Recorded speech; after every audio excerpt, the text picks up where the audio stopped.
following is a UTV 44 sports production.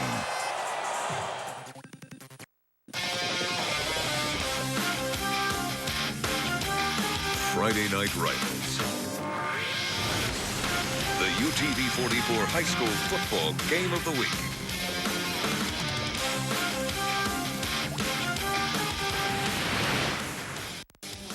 They call it the Battle of Old Shell Road, but tonight it's more than that. It's the battle of the top two teams in Class 5A and Class 4A. The undefeated UMS Wright Bulldogs come up Old Shell Road 9-0, ranked number 1 in 4A, taking on the home team, the St. Paul's Saints. Same record, 9-0 and number 1 in 5A. It's a great rivalry game, Dan, and I think both of these coaches really like the fact they're playing a quality opponent to get ready for the postseason. Yeah, I mean, you're UMS, you say, where do we find another undefeated team to play? Yeah. About 11 blocks up Old Shell Road, and here we go. And, yeah, both these teams have had terrific years. Terry Curtis told us in the pregame show, it's one thing to have a very good year. It's another thing to be undefeated through the regular season. Both these teams have a chance to make that happen. Yeah, special year for both teams thus far, and we've got two special running backs we're going to watch here tonight on the UMS right side. Troy Dixon, what a career he's had. Well, he's got the career numbers, the best ever at UMS Wright, and we've seen a bunch of really good backs there that have played a long time, and this Dixon kid, his brother's played as well in front of him. 1,720 yards this year, 29 touchdowns on the ground, 2 in the air, catching the passes.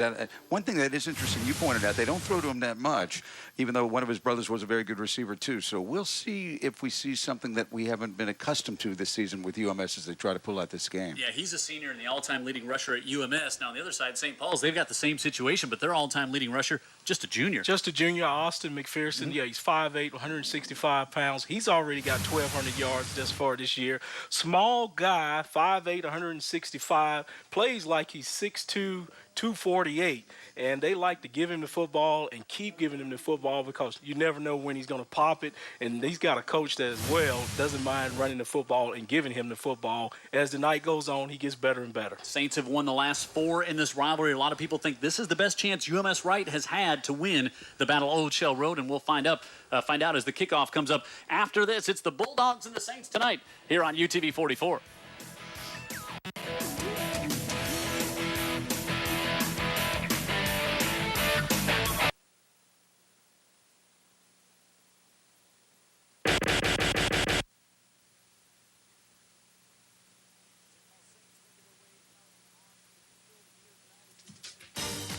The Saints and the UMS Wright Bulldogs, and let's go down the field and check in with the 4th member of our broadcast crew, Ashley Pope. The Battle of Old Shell Road has actually been going on since 1978. They have continued to play it every year except for 1985. With that being said, St. Paul's holds the record of 18 wins. But tonight, if UMS can beat St. Paul's, they will tie the record. So not only do we have region standings up for grabs tonight, but we also have national pride all year long. All right, we'll get ready to kick this one off. The Saints will receive to open things up. St. Paul's coming in very impressive fashion here, and I think St. Paul's have been tested a lot this year until the game we saw last week going up against Viger. Really a big test for them. I'm not so sure the Bulldogs have had that great test so far this season, Dan. I agree with you. I think that, just by the fact that they're in 5A, they played a challenging schedule, but UMS does play McGill every year, right?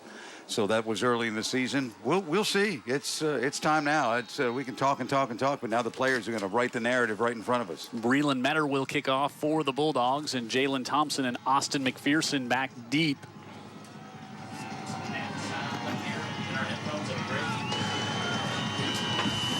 Metter, left-footed kicker. And he'll send this one high, and Austin McPherson will take it at the 10 for the Saints.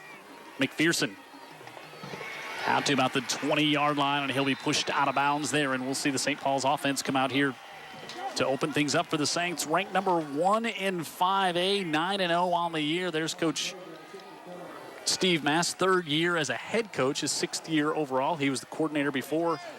30-6 on the year, 2-0 against UMS Wright. People walking the halls here at St. Paul's like that 2-0 record against their rival down Old Shell Road. Of course, he came here with Jimmy Perry and has really done a great job since taking over the program. Miller Mosley, sophomore quarterback.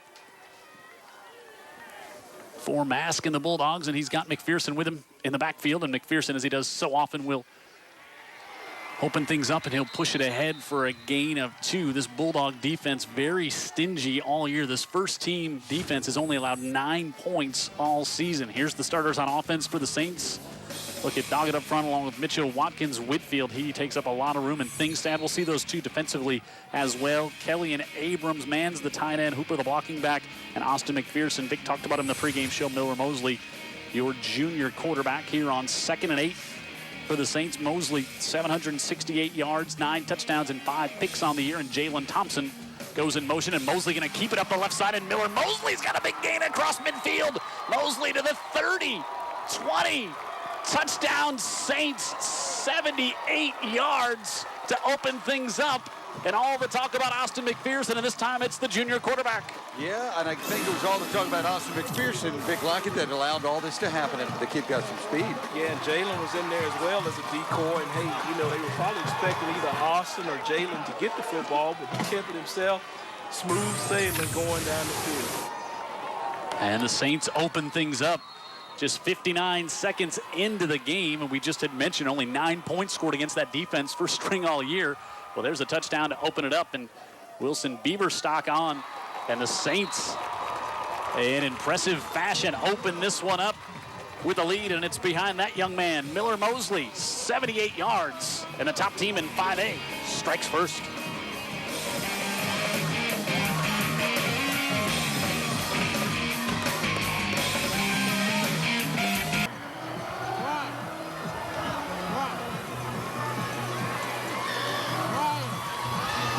Saints crowd, lots of reason to cheer early on in this one here as they jump out to the 7-0 lead on the long touchdown run, 78 yards by Miller Mosley to open it up. As we wait for Bieberstock to kick off here for the Bulldogs. Boy, we're just, Jalen Thompson's on the field, Austin McPherson's on the field. Vic, if you're the UMS defense, you want the ball in Miller Mosley's hands in that case. Yeah, I'm sure the defense has been told all week, hey, let Miller Mosley keep it. We'd rather have him run the football. But the other two, Austin and Jalen, we're in trouble if they get the football. Yeah. So a little bit of deception there to come to bite him, Dan. But then how did the kid look when he ran it? He looked pretty good. He did. Nice wheels. Straight line speed there. Right. He got out front, and there was no catching him. McDowell will take this kickoff at the 20. Makes a move at the 25 and out to the 27-yard line. And now we'll take a look at the UMS offense coming out. There's Terry Curtis. What a job he has done. 16th year, 175 and 41. How about a record of 95 and 9 in region play? They won the 3rd straight region championships this year. Of course, they won 11 straight region championships under Terry Curtis between 96 and 06, and more importantly, 5 state championships for that man. Here's the head coach of the Bulldogs. There's another streak. He gives us grief before every game. And this one was no different. No different. The streak's alive. Coming around on the near side. Going to be hit at the 25 and the 26-yard line. Really nowhere to go as they bring Juwan McDowell over from the defensive side and give him a carry. Patterson, Williams, Guznard, Milling, and Plash. Boy, we've called some Plash's numbers over the years here. Grant Barber, the leading receiver for the Bulldogs. Tanner Allen, your quarterback, Watts, Collier, and Stimson, and of course Troy Dixon in the backfield. Dixon, 1,700 yards, as Dad mentioned in the pregame show, 29 touchdowns on offense this year. He's got 31 overall, and Tanner Allen, 791 yards on the year, and he'll hand it off to Dixon across the 25 to the 27-yard line. Yeah, this is a big physical defense as opposed to what the Bulldogs have seen most of the year in 4A. That defense, Huff and Dickerson on the outside. Johnson and Whitfield. We'll see Thingstad come in there as well. Edmonds, Evans, and Quinelli. Good linebackers here for the Saints. Smith, Mezek, Little, and oh yeah, there's that USA commit Jalen Thompson there, who is just everything for the St. Paul's team. He really is great. And again, when he's on offense, he usually is not a decoy. And I think that's what really caught UMS by surprise. Motion to the near side. Allen rolling out.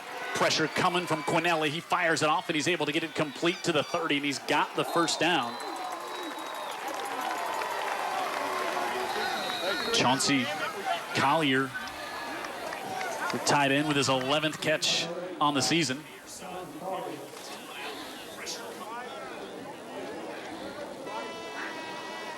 Got a flag down, Jim. Going to see the preliminary signal here.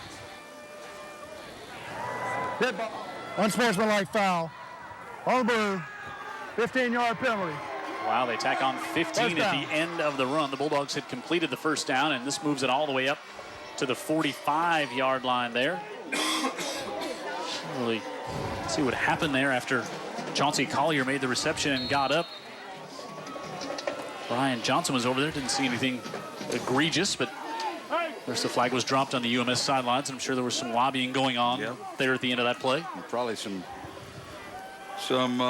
comments made by some guys in blue. Friendly Friday night rival. There you go. Dixon on the right side.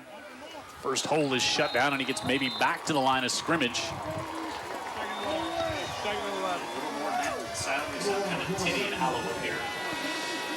They'll bring up second. They'll lose one. We'll call it 2nd and 11.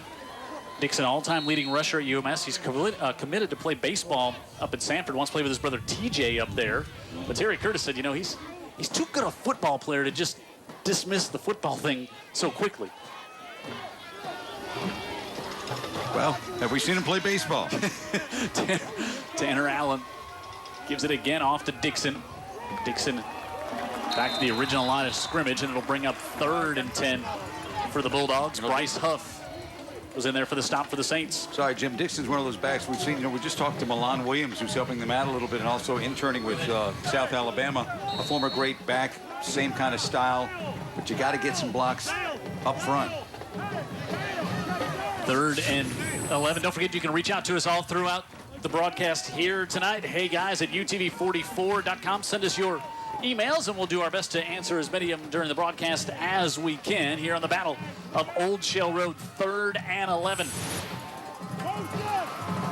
McDowell goes in motion. Instead, they give it off to Dixon. It just tripped up. Had a bit of an opening there. Darius Whitfield was close, but it looked like he just lost his footing. We saw Austin McPherson actually slip down a couple of times here last week in the game. And that time Dixon just loses his footing, and it'll bring out the punt team for the Bulldogs.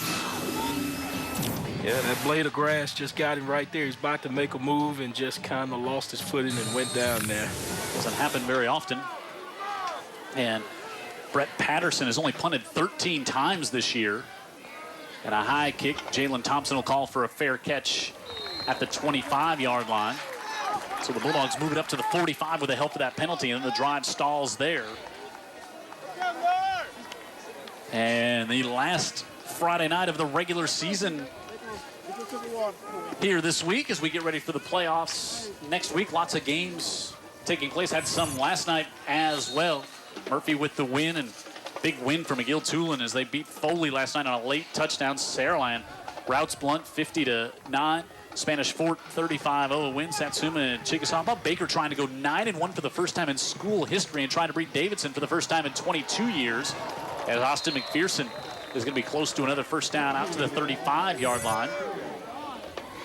So lots of games we were talking about there. Daphne playing their 300th game as a high school tonight. Williamson and Gulf Shores closing things out. Mobile Christian and Bayside Academy. And some teams trying to just end the season on a high note. Others getting ready for the playoffs for next week. And pickup of 8 for McPherson. And he'll take a pass this time, and he'll get the first down. And he's up the near sidelines at midfield and more. And Austin McPherson to the 42-yard line of the Bulldogs before he's bumped out of bounds. You're going to tackle McPherson, Vic Lockett. You got to bring everything you have. You can't try to arm tackle him. You can't go at 80, 90%. You better come at 100. Yeah, and then you better do it till he gets in the shower, as we pointed out last week. And looks like they're just finding ways to get him to football. That there was a bubble screen type of deal. Take a look at it. It's just really a big, long handoff and say, hey, do what you can out here, McPherson. Kick the sticks and get the first down. Yeah, Ty Riccone had a chance to pull him down there and slips that tackle, and it's another first down for the Saints. Adam Abrams out to the top of the screen, and now B.J. Edmonds will come in. And Edmonds close to being back healthy, sat out 3 weeks, came back, played, I'd say, sparingly on offense last week. Yeah, but when he's your second featured back in your offense, yeah. I mean, he's the thunder of the Thunder and Lightning. He'd be starting for a lot of other schools. Oh, no doubt. See some other games going on here tonight. W.S. Neal and T.R. Miller, Clark County and Leroy, Sweetwater and Maplesville tonight, and Red Level and Fruitdale rounding out the season up to the north. 2nd and 10. Play action. Mosley looking to the near side. Wide open is Abrams inside the 20 down to the 9. 1st and goal Saints. You know, it was Abrams last week that got that first score to get things rolling for his Saints last week. Crossing pattern middle of the field that week too, right? Good hands. I was talking with his dad a little bit before the game. Says he's getting a few looks, but nothing from the big schools. He's just Charlie Sr. is looking forward to just getting his college paid for it. 32 yards. Yeah. On the 16th catch of the year for Abrams. Mosley's come out, looked well here tonight. Oh, yeah. Yeah, they're the guys in blue winning the line of scrimmage, giving all these featured backs and quarterbacks a chance to look good. Now we see Hunter Tran come in, and we're going to get a timeout called for here by the Saints with 5 minutes to go in the opening quarter. The Saints on top 7-0. They scored on their first drive just 59 seconds into the game, and now they've got 1st and goal at the 9 here. And we'll take a timeout when we come back. New set of downs inside the 10 for the Saints. They're already up top by a score of 7-0.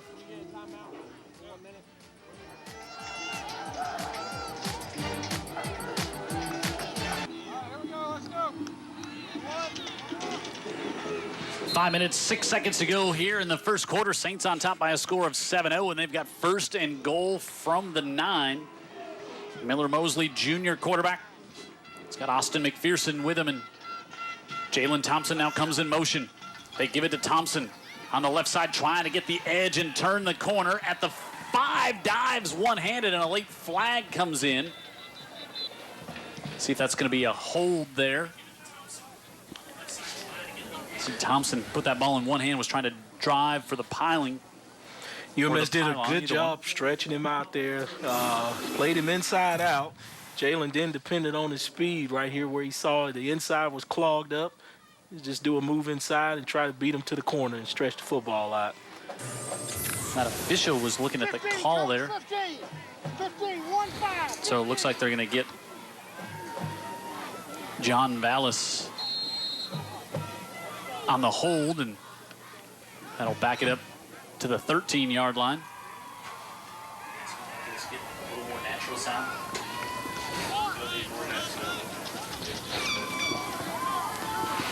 And so 1st and goal from the 13. William Kelly brings it in here for the Saints. Mosley rolls out, flips it out of the backfield. Thompson inside the 5, spins into the end zone. Touchdown Saints. Jalen Thompson. Yeah, the Saints had to hurry up and get that play in and get it off. The clock was winding down, but even with all the distractions of the clock and the duress of getting it off, they still execute the play very well. Rolling it out and just passed out there to Jalen and said, Jalen, do your thing. I'll tell you what helps you execute a play well. Jalen Thompson? Yeah. Put it in his breadbasket and let him go. And Coach Joey Jones smiling right now, I would think. Yeah, great athletes can clear out the static on a bad play, can't they? You got it. Beaverstock makes it 14-0 with 4:44 to go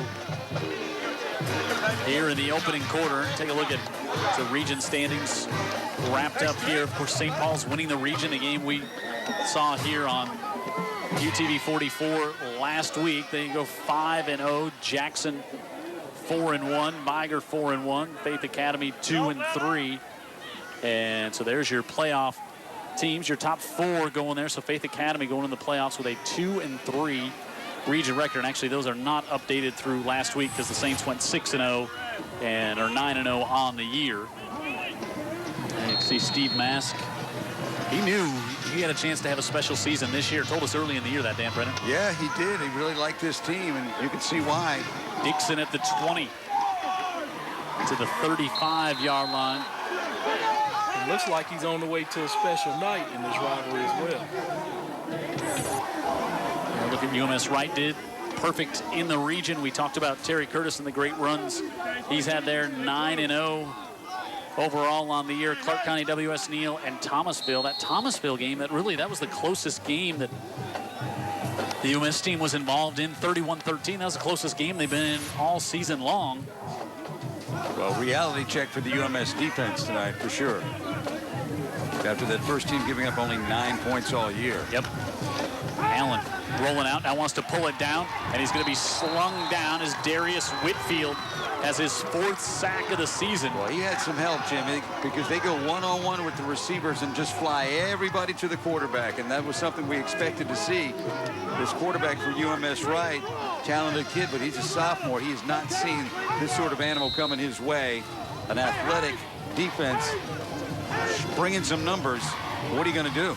Well, you're talking about animal. Darius Whitfield playing like an animal right there and just swallowing up his prey right there. Young brother of Josh Casher, who's up at Alabama. Yep. Offensive line, Vic trying to figure out who to block. I think Josh Casher is going to be here enjoying the game tonight as the give up the middle, and Dixon, and now a late flag comes in again at the end of this play. Dixon was there, got brought down by Hayden Mezek, the linebacker. Troy Dixon was our guest on the pregame show. I keep catching him everywhere at the awards. You know, the 1st and 10, Crichton Optimist.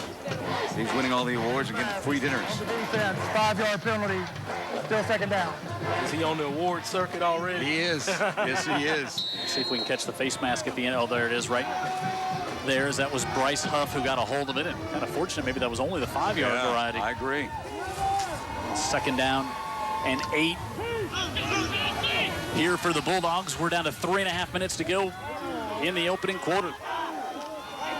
Tanner Allen rolls out, gets away from Bryce Huff, and now he pulls it down, and he's going to have a 1st down out to midfield. Hunter Quinelli there. The ball came out at the end, and the Saints saying they have it. You can hear Steve Mass saying they have it. The officials have not made a signal yet. Let's watch as Allen.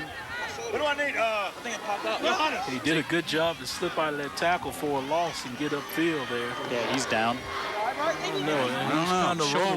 Shoulder was down. Yeah, his shoulder was down before the ball popped out. Well, the ball popped out when his body was in the way of seeing exactly when it came out. Yeah. So. At the 49. Shows some quick feet, right? Takes off. First time in Saints territory tonight, and Dixon will fight hard to pick up 1. This big defensive line was one of the things that worried, I think, the UMS staff coming into this game, just seeing how big St. Paul's is up front on the defensive side of the ball. And they're going to get bigger as they bring Troy Thingstad in from the offensive side at 6'7", 270 right now. Yeah, well, the Vikings would get bigger if you brought him in.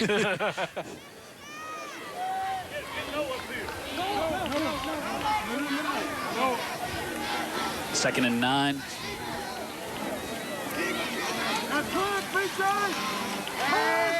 Allen wants to pull it down. Allen does have some speed, and he's up to the 37-yard line. Yeah, great recognition by Allen there to just take off with the football there. He knows he's got some room there, so he says, I'll get all I can get right here and see if I can get close to kicking the sticks. It looks like he did for a 1st down. Does pick up the 1st down. And we got a moment here. Hey, special thoughts from all of us with producer-director Jared Kihas, not with us tonight. He's up in Kansas City, lost his grandmother earlier this week, so certainly praying for him. Yeah, if you're watching online tonight, everybody else doing a great job filling in for you, Jared, and we can't wait to have you back here, but be with your family up there in KC. This is his broadcast, and has been for many, many years, and he puts everything he's got into it in preparation and, of course, on game night. Dixon stutter steps for a couple. Bring up 2nd down here for the Bulldogs, and Troy Dixon, a senior. So we talked about the big totals, averaging 191 yards a game on the offense, and he doesn't play a lot in the 2nd half. No, because of the blowouts, he's not playing much in the 2nd half. Terry Curtis offense, you always see them trying to operate between the guard and center, and right there in the A-gaps, Vic. He's not, he'll do a lot of different things, but he likes to establish that part of the field early. McDowell looking to throw, and that one is overthrown as he was trying to get that one to Chauncey Collier. And so McDowell, who starts at cornerback, is going up to Troy, comes in and throws his 2nd pass of the year, and that one incomplete. Don't forget, you can also check in with us thanks to our friends at Budget Breaks on Facebook all throughout the playoffs. Search UTV 44 High School Football Game of the Week, and got lots of great information there, and you can also talk to us through Facebook, so I encourage you to do that here on 3rd and 9 coming up. We got Jordan Perloff checking in on our Hey Guys at UTV44.com email. He's watching the game tonight. Says, go Bulldogs. Yeah, you're right, Dan. Over the years, the philosophy with Coach Curtis is the straight ahead type of back. He loves to get that ISO with the fullback and just go forward. Yep. Pre-snap penalty. But here early, I've seen he's thrown in a lot of misdirection with it as well to kind of make the defense think a little bit and probably get these big guys, you know, traveling one way and then cut behind. Well, and coachman against St. Paul's, we talked about that, Jim, that what will UMS Wright do offensively that, you know, that you haven't seen on film, because this defense may just have too many parts physically. Not a good matchup. Steve Mask not happy with that call going against the Saints. See here tonight, Pate Dickerson, they're saying he moved first and drew the motion there of Brett Patterson. Almost looks simultaneous. Yeah. 3rd and 4. Allen rolls out, fires, able to get that one complete. And that's Russ Eaton, and Eaton, the junior, his 7th catch of the season. And that's going to be good for another UMS first down. How about this drive by the Bulldogs? Yeah, and I think that was great to get him on the move and outside of the pocket, away from where you know Coach Mass is going to bring some heat in a passing situation. Yeah, and you can see he's got that sort of ability. He does. He can get out of the pocket on his own, so if you design it that way and have a pass on that side of the field, he doesn't have a problem with that. Yeah, if you've got the ability to utilize that quarterback's leg, I mean, that is the wave of the future these days. At the 26. Dixon gives it off. Jawan McDowell coming around after he takes the handoff from Dixon, and he breaks the tackle, and he's inside the 10 for the Bulldogs. Yeah, at first I didn't think that play was going to work, Dan, because it developed actually too quick to even trick him, but he still found some blocking around the end, so that's great execution by UMS offense. Right there, he sees it, and he just steps on it. Yeah, he really hits the gas right there. Noah Michael, the junior, able to bring him down. And McDowell got a couple of real talented cornerbacks here. McDowell and Jalen Thompson both going on to play at the next level. And both in the Sun Belt. Yep. And that will bring the first quarter to a close at the 10. The Bulldogs will have 1st and goal to start things up here in the second quarter. The Saints jumped out to a 14-0 lead, but the number 1 team in 4A is trying to answer back. It's UMS Wright and St. Paul's, our UTV 44 game of the week.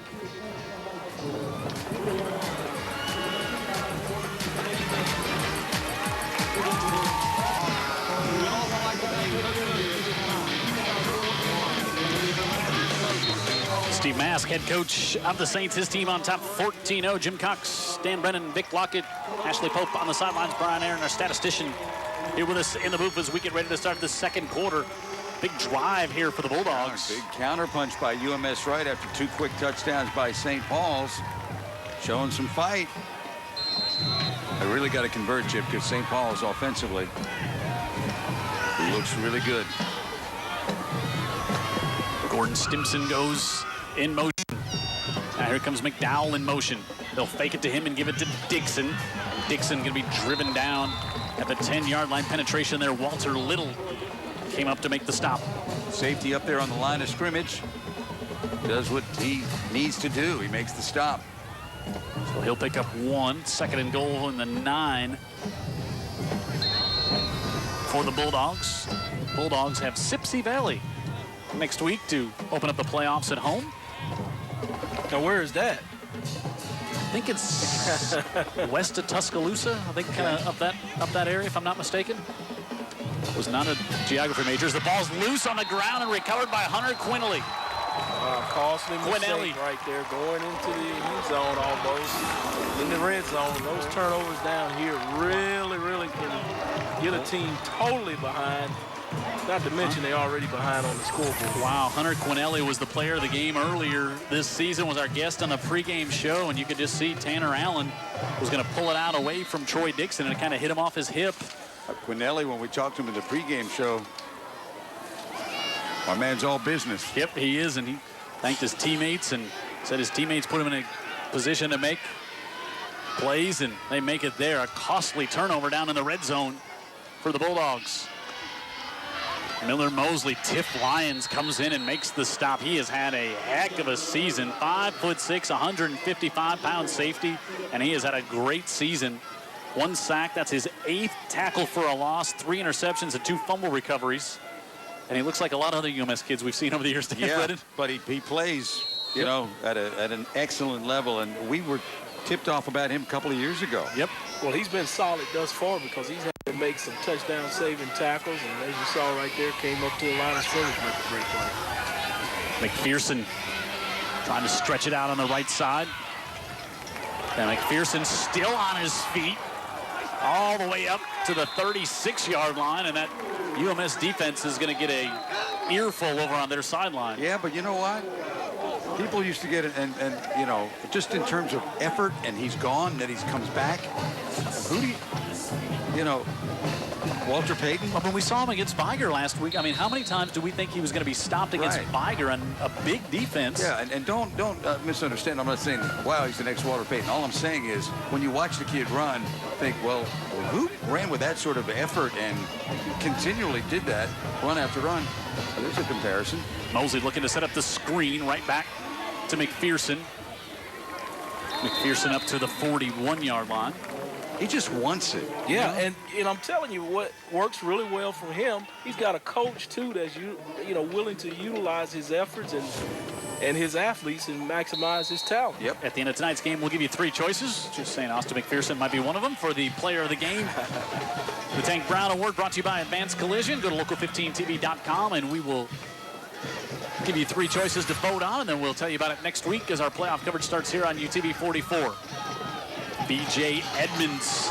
Edmonds up to midfield and more to the 47-yard line. Yeah, nice job by Big Darius Whitfield there to lay out and put that block on just to spring it right there as he cuts upfield. Looks like they're running that counter trade where the guard and tackles pull it right. Look at it right there. Goes off Whitfield's block. Man, how tired of tackling Edmonds would you get all night long? Yeah, and obviously McPherson's no joy, and so you got this 1-2 punch, both of them juniors. Yep, Edmonds.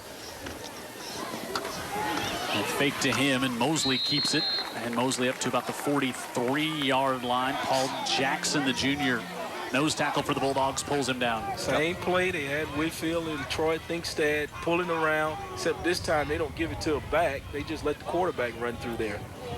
Looks like that may be the game plan tonight, Dan. You know, we're all looking for Austin and BJ, but they're going to let Miller Mosley do some work here, too.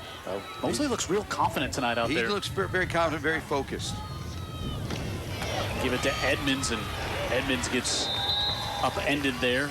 Walker Chandler able to make the stop, and that'll bring up 3rd down. Chandler, another junior. And 3rd down coming up for the Saints. They take on Helena next week. New school system up there by Pelham. And they will come down here to take on the Saints. We're going to have a little Baker Prattville action here on UTV 44. Pretty exciting, huh? Very exciting for the Baker Hornets. Be able to catch us on Saturday night. Yep. So the give goes to McPherson. McPherson to the 36-yard line. And it's just tough to knock the will out of that kid, man. Well, I told you, the only thing that's going to knock the will out of him is he's putting on his street clothes and out of his football equipment. 1st down for the Saints. Saints got it back here after the turnover down at the 10. Saints now on the year have forced 33 turnovers. They're plus 19 in the turnover category. It's a big reason why you're 9-0, Vic Lockett. Oh, yeah. Miller Mosley keeps it right up the middle, and he's to the 25-yard line. And Mosley with another big game. Trivia time here as we get ready for the playoffs to start up next week. What school has the most Alabama High School Athletic Association state championships in football? Well, right off the bat, you want to say Hoover.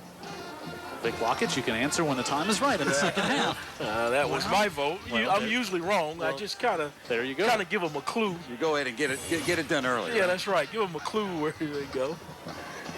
McPherson, some penetration there from UMS this time, able to slow him down. Brian Aaron throwing out the guess here of T.R. Miller. Yeah. Also another very good guess. as we're down to 6:50 to go here in the second quarter. Our scoreboard clock not working here on the tube, so we'll try to keep you updated. Say hello to Scott Cooper checking in. He's watching the game here tonight on UTV 44. Of course, Cooper family, longtime supporters of UMS Wright.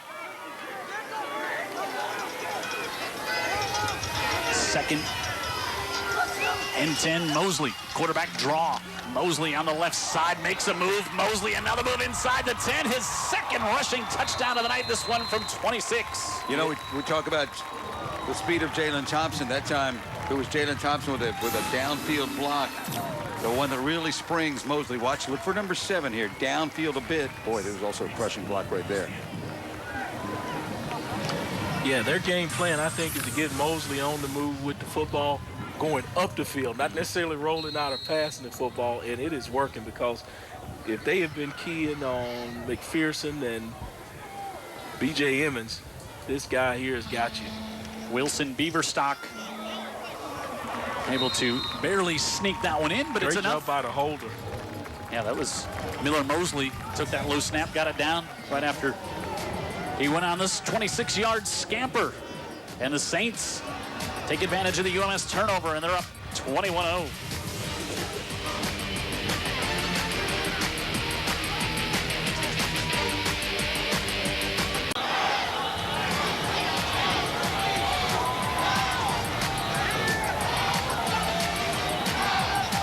See our score about halfway through the second quarter here. Boy, that was a crushing turnover by UMS. They're down at the 10-yard line. Look like they're going to go in, make this a 14-7 game. Instead, Saints go 90 the other way. No, exactly. Not only do they impede themselves from getting this game closer, they allow a hot offense from St. Paul's to march right down and get more. Beaverstock will send it to Dixon at the 13. And Dixon, great open field tackle there by Hayden Mezig, starting safety, playing on special teams as well. Makes the stop, and now the Bulldogs really got to get something going. 8 plays, 86 yards, exactly 5 minutes. And Mosley with his second touchdown of the night. And we'll see the UMS offense come out. And, you know, we talked about this last year. We saw this game last year was 28-0. St. Paul's beat UMS, and we said, you know, really not a fair representation. Our only chance we've seen UMS so far here tonight this season, you know, playing up a class against the #1 team in the state. Right. And we'll see if the Bulldogs can rally here tonight. That one goes nowhere early on as Darius Whitfield able to make the stop. Yeah, Whitfield making a name for himself on both sides of the football. Now over the last 3 games and a quarter and a half, St. Paul's has outscored UMS now 123-14. They got really good skilled players, but they're really, you know, making noise on the line of scrimmage. Yep. That's where it all starts. Everybody knows. 2nd and 12. Tanner Allen rolling up now. He wants to pull it down and tries to go ahead, and he'll get to the line of scrimmage, and that's it. Hayden Mezig comes in late on that one, but no flag. Hey, I want to thank our friends at the Mobile and Baldwin County Sheriff's Department and also the Drug Education Council, and they want to invite you to go to Spice Kills to learn all about that awful drug, and parents and all family members encouraged to go there, and we thank them for their partnership on high school football. They set up a tailgate at each one of our games here, and so it looks like there was a flag, but we'll see if it was at the end of the play, if that's what they're going to call here. Let's watch.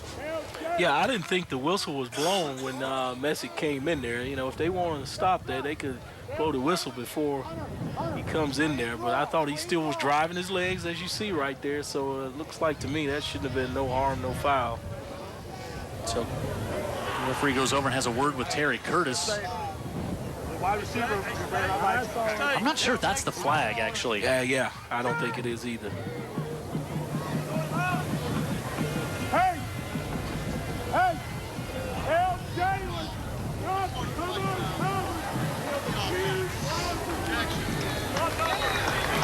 Wow, so a UMS Wright player gets ejected with unsportsmanlike conduct. Wow. See if we can get Ashley to find out a number as who that was. I tell you what, Billy Pines, our referee, is getting a hold of this game quick, fast, in a hurry. Even though it's a big-time rivalry, guys play down the street from each other, but he says you got to keep it clean. I thought we picked up somebody saying a wide receiver maybe. Trying to find out now. Second and make it third and forever. Actually, that should have been, yeah, that was third down, so now they'll move it to fourth down, still trying to find out who was ejected. Boy, you don't see that in a UMS Wright St. Paul's game ever. I was about to say the same thing.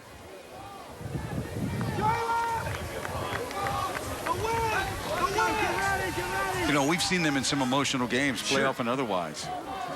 But both coaches even talked about the pregame show that, they'll be hanging out together this weekend. They're all friends. They've known each other forever. And Patterson with a great punt over the head of Jalen Thompson. That's going to go all the way back to the 20, and Thompson will pick it up. Jalen Thompson breaks a tackle and another and gets back to the 20-yard line. No fear in his heart, is it? No. And I want to thank some more of our sponsors here, including Mullinex Sports sponsors our student athlete each week, and they give away a $5,000 scholarship at the end of the season to one of our Scholastic Athletes of the Week. Also, Millsaps and Associates, excellent rates on home and auto insurance, located on Azalea Road there in Mobile. And also want to thank Wigman's Ace Hardware. Visit their all-new in-store paint centers, pier and dock supplies. They got those cargo lifts that are great for cargo. That's all you want to move on them. Like the Beach Butler, you load up everything you want. Not family members or anything like that. We covered that. It was a bad idea somebody threw out there last week. Yeah, you've kind of sanctioned yourself on that one, and I'm very proud of you.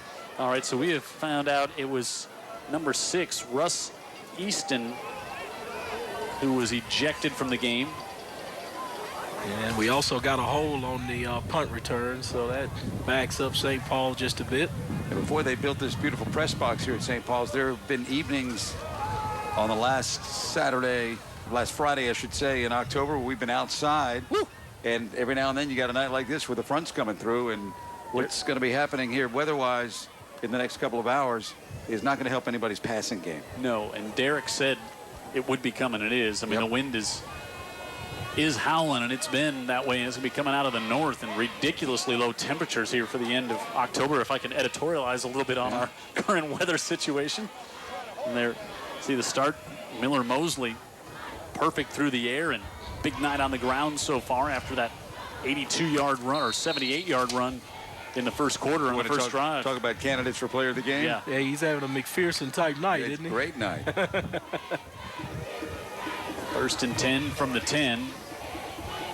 Now they stack the near side and pitch it to McPherson. Good penetration by the Bulldogs, and he gets back to just outside the 10 to about the 11-yard line. Timothy Squires over there to help on the tackle. Bulldogs also kind of crowding the line of scrimmage there. Yeah, look, there's no doubt about it. If you tell Coach Curtis where you're going before the play, I guarantee you he'll try to match up people and body-wise with that. So they've probably seen that on tape and well prepared for it. Richard Doggett comes out. You saw him jog off there, and Stuart Thames comes in, the young man who was our guest last week on the pregame show, offensive lineman. Got a torn ACL, and without an ACL, and can play 10 or 15 plays a game and gets in there, was a starter last year, was the starting center, and that football came out and recovered by the Bulldogs. Austin McPherson, who does not put the ball on the ground hardly ever. Let's watch how this one comes out, knocked away and recovered by the Bulldogs. Great job reaching in. I didn't get the number who got in there and swatted it away, but let's see if UMS can take advantage. That was the 26th turnover they've forced this year, the 16th fumble. And now, with 1st and 10 from the 16, if you're UMS, you have to score here. No doubt, but how? You know, that's the thing. We know that this young quarterback's got some quicks, but you got compacted space to deal with. They fake to Barber and give it to Dixon. And Dixon to the 15, and not much else there. Yeah, well, he did a great job avoiding taking a tackle for a loss by making a move in the backfield on one of the defenders, and at least he got some positive yards out of that. Dixon showing he has talent as well. B.J. Edmonds coming over to make the stop there for the Saints.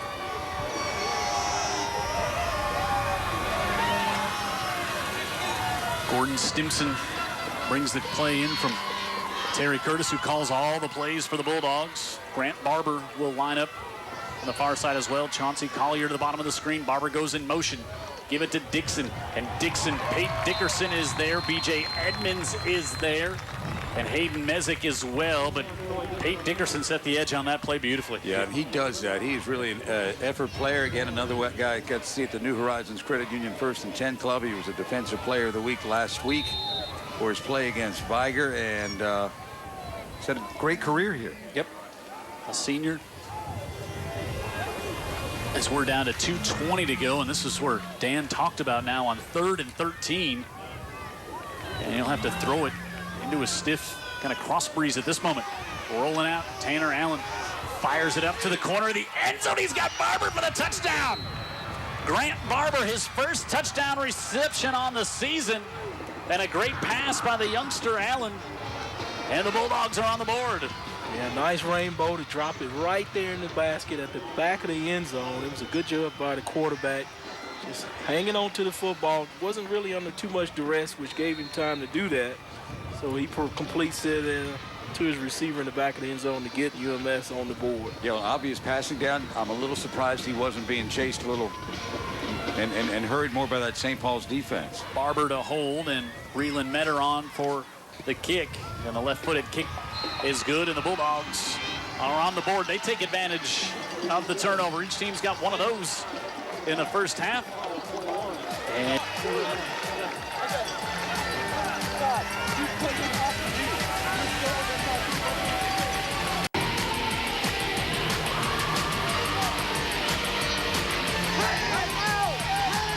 Saints have been dancing here in the first half. 21-7, they have the lead, but UMS able to get a touchdown there. Boy, they needed that so badly. They sure did. You know, I think Terry Curtis right now, kickoff, he's solid. Yep. Get to the break, only down 2 scores. 2:05 remaining in the first half. There's Coach Curtis. Yeah, the old saying, forgot more than we know. Yeah. 9-6 all time against UMS, against St. Paul's is Coach Curtis while at UMS, and Thompson up ahead across the 31 to the 35. Got some more folks checking in, watching the game tonight. The Buffkins watching the game. We thank them for joining us as they're over not too far from here watching the game. 3 plays, 16 yards, a minute 25, and Barber with a touchdown reception there. The Bulldogs on the board, and that's where we're at. So Michael Leland watching the game tonight in his UMS colored smoking jacket. And he's very excited about the cool weather because he was able to break out his UGG boots this afternoon. Isn't that nice? Yeah, he pulled them from the back of the closet. And he'll take them off and go to the UGG slippers later tonight. As up to the 40-yard line goes Austin McPherson. You know, I'll run into Michael from time to time at some social events here on this side of the bay with, you know, frankly, things you're not invited to. And he just is so delighted to hear his name spoken during the broadcast. Oh yeah, it really makes for him and his whole family. If we go back over the years, you know, the Leland ascot and all the wardrobe that he breaks out for the last week of the regular season. It was 2nd and 9.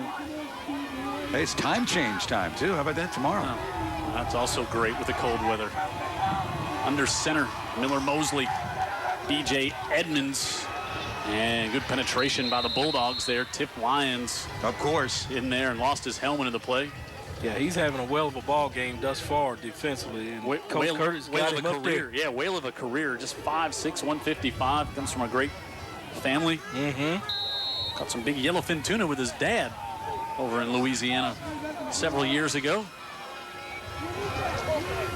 And so we'll bring up 3rd and 8. Tip just rips him out of the Gulf. And just lean him over the boat and say, go, that's from the time he was 3. Go get him, son. Rod and reel, who needs that? One hands him just right in. Tough kid. 3rd and 8. And the Bulldogs looking for a stop here. Miller Mosley steps up in the pocket. Now he's going to pull it down. He's got a lot of green in front of him. He's got another first down into Bulldog territory. Yeah, he's feeling good about himself and his legs, and they brought a corner blitz delayed, which he saw that opened some things up over there. Corner didn't have anybody in his zone, so he said, hey, I'll go get the quarterback. But he says, I'll run by you. And he did. And now it looks like he may not run for a while because he's checking his wheels out there. Yeah, he is. 18 seconds, and the Saints will take a timeout here to see.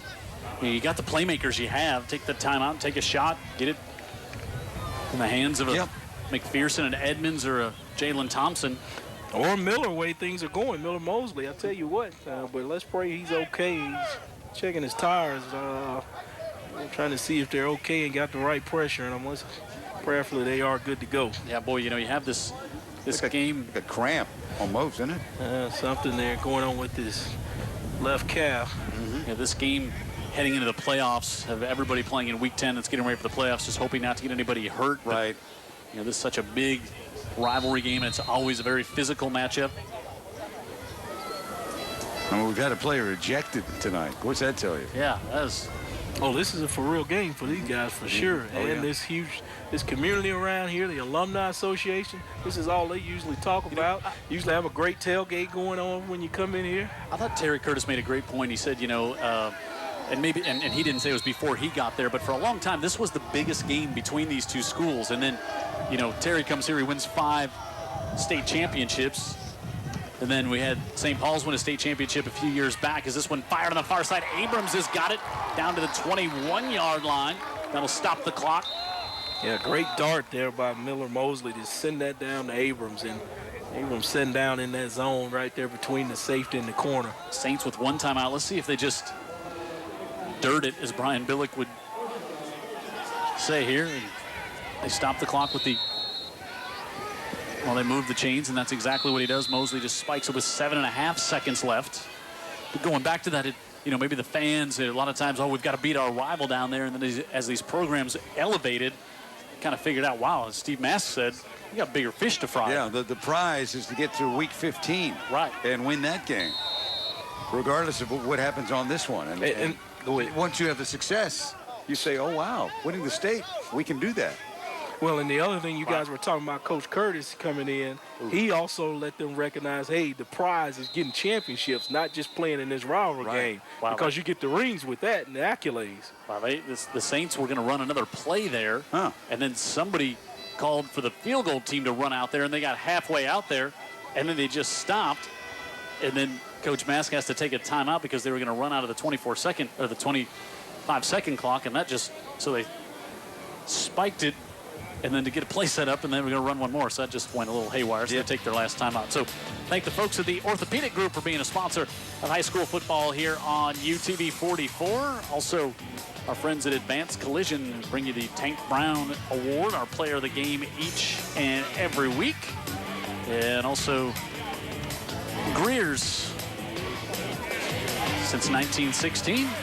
And Robert Greer, he's getting ready for a big one tomorrow. He is, Vic Luckett. He's pulling for those guys in orange and blue. How about Ole Miss? I'll be pulling for the guys in red, white, and blue. I got news for you. It's going to be a little chilly at the Grove, huh? There's ice, those hotty-chotties. Northern Mississippi with this front coming through. This will be a 40-yard field goal attempt for Wilson Beaverstock. Miller Mosley is the holder.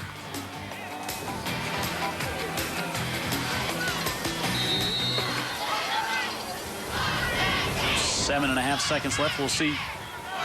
Beaverstock has a big leg. And that one blocked. Ball is loose and picked up by the Bulldogs. And they never started the clock either on that. Yeah, it looks like Jowin McDowell got his hands on it. How about that is the 9th block kick for the Bulldogs this year. Not a surprise. We have seen that for years and years. Yeah, when we watched them more closely way back, we would see that time and time again. Excellent on special teams. Now they turn the clock on and end of the half. Yeah, that was a crazy end of the half there. 21-7 our score at the half, and let's go down to the field. Ashley's got Steve Mask.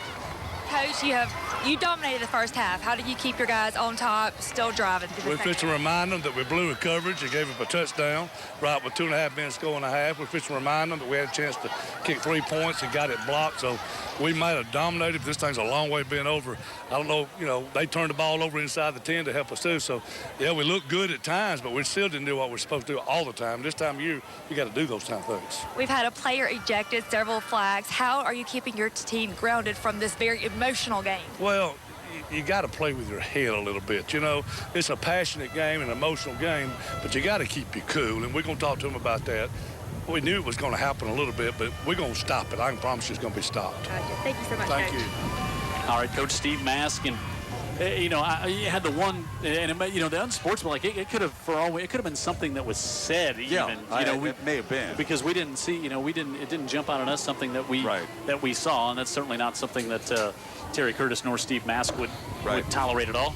one of those plays that would never end. You know, it was one of those plays that never got whistled down, and so there was the chance for something like that to happen. Well, Coach Mass, typical coach, they're going to find something to criticize and get on to you about. Our player of the game last week, Desharius Flowers, and, we'd heard a lot of talk. He's not healthy, not all that healthy, but wow, he sure looked healthy last week. Yeah, if that's him at 80%, Alabama's going to get him at 100%. Here, actually, the lead option where he doesn't have, and the fumble comes out, but in any event, Flowers 28 was big time. Yeah, had a great game. Had a great game and was the player of the week, brought to you by Advanced Collision. So he wins the Tank Brown Award, and at the end of tonight's game, you can vote on who you'd like to see the player of the week for this one, the Battle of Old Shell Road. Go to local15tv.com, and you'll have a chance. We'll give you 3 candidates as this one wraps up tonight. We'll take a timeout. When we come back, we'll hear from the UMS Wright band as we come back after this 21-7 St. Paul's on top here on UTV 44.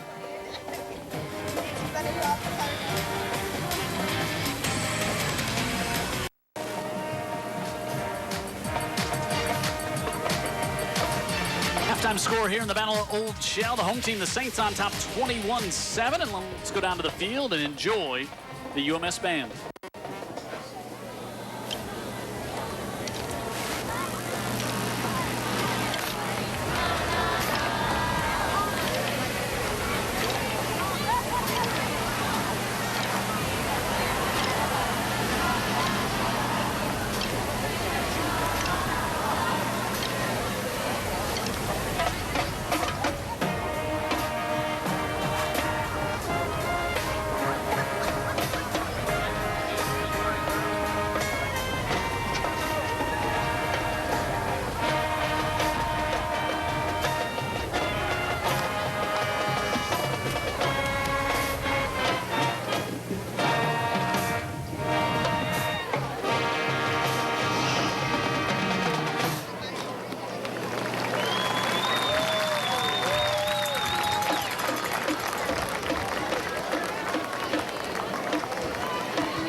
On the Battle of Old Shell Road, it's 21-7. The Saints have the lead. Let's go down and enjoy their band.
There you see the score in the half. Number 1 team in 5A. St. Paul's 9-0, leading their rivals down Old Shell Road. UMS Wright, number 1 team in 4A by a score of 21-7.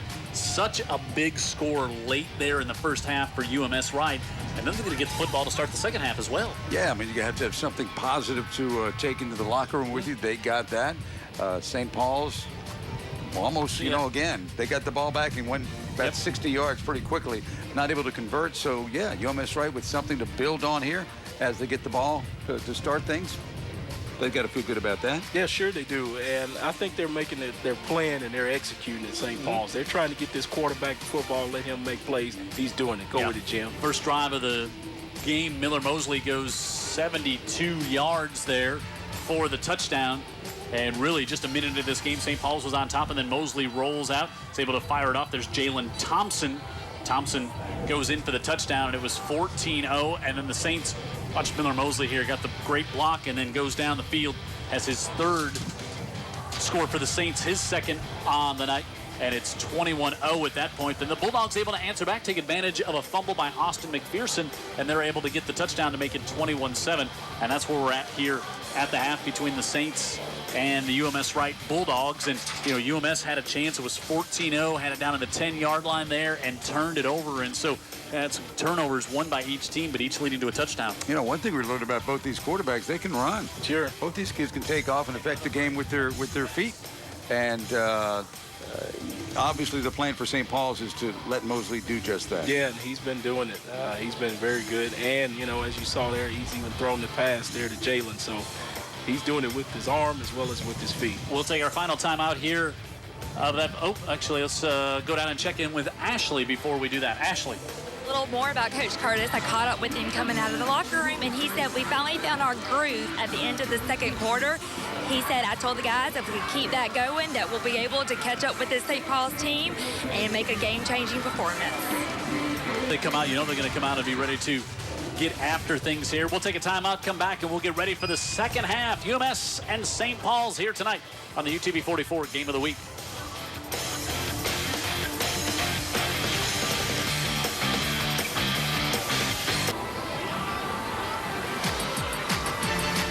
Does not have a way with words. Getting ready to come back here, 21-7. St. Paul's with the lead over UMS Wright. And the Bulldogs will get it. Got some more folks checking in, enjoying the big broadcast here tonight. I want to say hello to Frank Lott. He is watching the game in between trick-or-treaters. Got a Halloween night here tonight. Family guy. Yeah. Nice guy. See that? Right? Yeah. See? Trick-or-treaters. I mean, take lesson from people like that. I was, that's the only thing I was disappointed about tonight, the fact that I was not able to give out Halloween candy this evening with having our work duties here tonight. It's an annual joy of yours, I know. Well, he's definitely not eating any candy, I can tell you that. Staying nice and slim. Right. Cox is in great shape. He only eats air and drink water. So I won't try to do anything to spell that myth, Vic Lockett, as we get ready for Beaverstock to kick this one off. And the Bulldogs with Dixon. Boy, Dixon's been quiet in the first half. Yes. He's got a touchdown. Just hadn't found anything. Yeah, needs some help up front, Jim. Got a touchdown return on the kicks this year, and Juwan McDowell lets that one go into the end zone, and the Bulldogs will come out at the 20-yard line. You know, I think Terry Curtis said earlier in the week, he said, we need somebody to come out and punch us in the mouth, and I think they've had that a little bit here. And Terry always thinking, look, you know, we want this to get ready for the playoffs, and a young quarterback, tough to win in the playoffs with a sophomore quarterback. You're right. Need a challenge like this. Well, yeah, a couple of teeth are loose. There's no doubt about that. Yeah, Steve Mask say your wish is my command. Exactly, and Steve Mask is also on his guys a little bit. This defense, as they take the field, trying to set a tone here in the second half. Dixon up the middle, and ball came loose at the end of that play. Saints say they have it. Oh, that'd be a horrendous start for UMS, but, you know, this St. Paul's defense, they will get after the football. Have an injured Bulldog down as well. 33 turnovers they've forced. You know, the Saints have only given up more than 14 points one time all year here. So let's watch. Ooh, bent down. Not football was definitely out. Yeah, he's in such pain. He's just wanting to comfort himself there. Ooh, Ryan Johnson. Hopefully it's just where he got twisted and bent back, and he'll be okay, but in such a vulnerable position there. But you want to look at the record books. He's got them all running the football at UMS Wright. Go ahead. You don't want to say UMS caught a break there, as you see Troy Dixon limp off, but that ball was out. Don't know if the whistle had blown, though. And he was on, yeah, you're right. He was on top of other players. Again, And this is not a good situation right here, as you see. It's good to see that he was able to make it off the field. Yeah, they probably stopped his progress there and blew the whistle. Let's pray that young man's okay. no gain on 2nd and 10. And the Bulldogs give it off again on the inside as we see Juwan McDowell come in and carry the ball. 3rd down coming up here, and you can really hear that wind starting to pick up. And before that, I heard those pads popping in my head. Said Saints are still tattooing whatever back they put in there. That's the sound in your alarm clock that wakes you up in the morning, isn't it, Big Lockett? It's the pads. The pads popping. Some days it's click-clack, too. 3rd and 6. Allen fires, and that one's picked off. Tamari Smith with the interception. Smith up the near side, in for the pick 6 for the Saints. Yeah, that was thrown in a lot of traffic there, trying to get the slant, and I think it went behind the receiver. He took it on in for a touchdown, but it must be a penalty flag somewhere. He threw it ahead of him, actually. Okay. And right in the middle of the 3. Wow, this is going to come off the board. Wow, and Steve Mask is beside himself. Didn't see a flag. I don't see the flag, but way to read. The refs were acting there in body language and knew something was not right. Yeah, at the 29, that's not a flag there. Maybe the Saints were offside? Interference on the defense. 15-yard penalty. Results on a 1st down. Maybe that's why the receiver wasn't where Tanner Allen thought he was going to be. Yeah, it was ahead of him. May have impeded his route of some sort to not allow him to finish it out. So let's take a look here and see if we see anything as Allen fires. Oh, here. yeah. B.J. Edmonds was there, the linebacker. And so the touchdown and the pick 6 taken off the board. And UMS with a 1st and 10. Rolling out Tanner Allen. He'll pull it down to the 46-yard line. Yeah, it looks like he had a quick read, run pass, and he saw the coverage was there, so he decided to take the run option, just get up the field with it. Puts him in a good 2nd and manageable down. I like that. This kid's got some moxie for a sophomore. Well, and if you're a quarterback for Terry Curtis, you'd better have that. You don't have thin skin.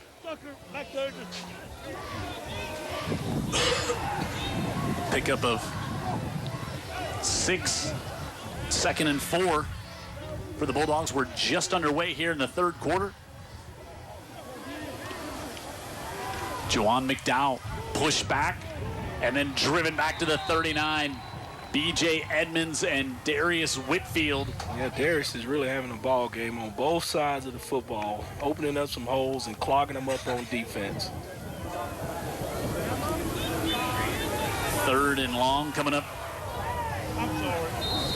here for the Bulldogs. Allen, the sophomore. Well, they gave him some generous forward progress on that. Yeah, I'd agree with that. Carries, they only have him lose a yard on 3rd and 5. Look at the heat coming.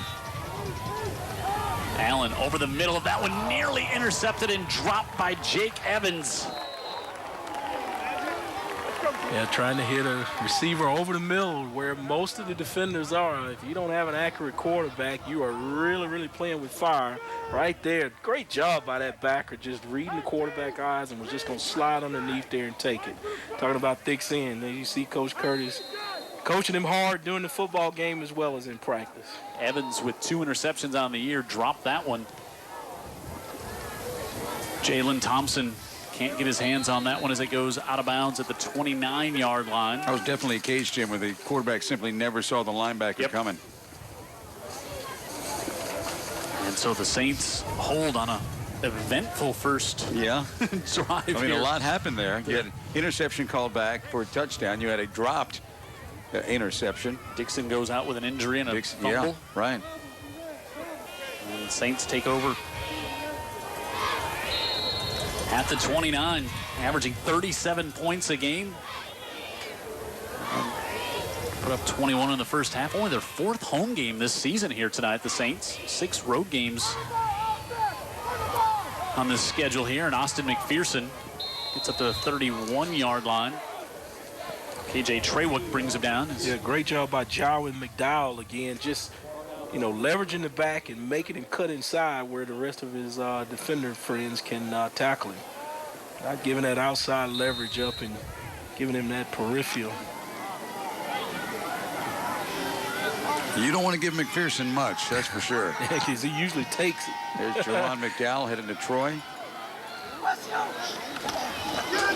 Jalen Thompson dances up the near side, and Thompson has the football stripped out of his hands. Good hustle from the backside, coming to knock that out. And let's see, the Bulldogs are saying they have it. No, I don't think they do. I think Jerry's got it out of bounds. Great hustle by Jonathan Thornton. Is that Jonathan Thornton? Yeah, I think it was out of bounds. A lot of commotion going on down there, but it's still Saints football. Up to the 46-yard line. Yeah, Jalen's showing me some new moves here running that football. You saw that little shoulder tip there? Yeah. Showed me that one. He's excited about playing tonight. I really think so. McPherson. Wow. Up the left side. Still ahead. Got some great blocking, but even with that great blocking, you've got to have feet to kind of cut and jump to make them work like he did. The linebacker safety was one-on-one with him. And he was able to really, really juke him to get extra yards at the end of that play, though. Paul Jackson doing some chirping over there to the St. Paul's sidelines. 9-yard pickup for McPherson.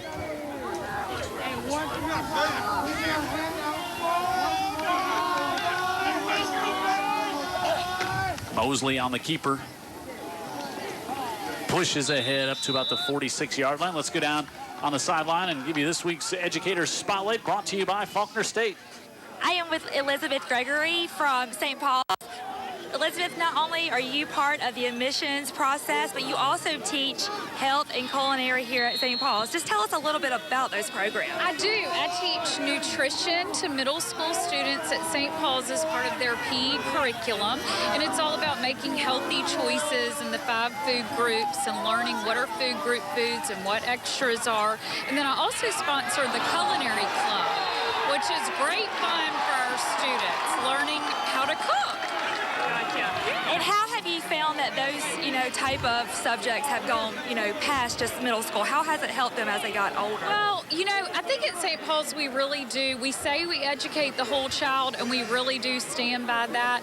And I think, we care about them today and for the rest of their lives. And those nutrition skills and cooking skills, they can make a career out of them, or they can just be life skills that they know forever. And you mentioned that y'all do some outreach programs. We do. Community outreach is something that is ingrained in every St. Paul student, and my program is no different. Our biggest thing is we host a nutrition carnival for all the students at Pritchard Prep every year. Okay. Yeah. Middle school, there's something that's coming up for what y'all call the Little Saints. Right. We actually have a couple of open houses coming up, but the first one will be November 9th from 3 to 5 for all prospective students, grades pre-K through 2 at our lower school campus. Wow. Okay. Yeah. Well, thank you so much for telling us a little bit about the middle school, the lower level, and right now I think y'all are driving the ball, so back to the game. First and goal from the 10. B.J. Edmonds comes in to spell Austin McPherson, and Edmonds on the left side spins down around the 5-yard line. I'll tell you what, pads are popping down there. Pads are popping. They are. I mean, UMS Wright, they've moved the ball against the Bulldogs, but there's still a lot of effort out there and a lot of emotion. Oh, yeah, they're going to play to the whistle blows at the end of the football game, man. It's the only thing I expect out of a UMS football team. Kyle Pugh with that big pop at the end. of that one. Pickup of 6, second and goal from the 4, down to 6 minutes to go here in the third quarter. Both these teams unbeaten on the year. UMS Wright 9-0 in 4A, ranked number 1. St. Paul's 9-0 in 5A, and ranked number 1. They've been number 1 since the preseason polls. Rolling out, Miller Mosley has all kinds of space on the right side, and a third rushing touchdown tonight for the junior quarterback of the Saints. I tell you what, Coach Mass had a plan, and they are executing it by getting this young man the carries and showing off the speed that we heard about during halftime, my Dan. Yep. We really didn't see that. We didn't notice the speed as much in the 2 games we've seen earlier this season. Different competition, too. You know, they had guys that could run with him maybe in the game against Viger and the game against Jackson. But he looks good tonight. And look at that flag whipping. Beaverstock, the hold of Mosley. And it's 28-7. The Saints with a touchdown. Big night for Miller Mosley. That young man leading the Saints here 28-7, 5:42 to go in the third.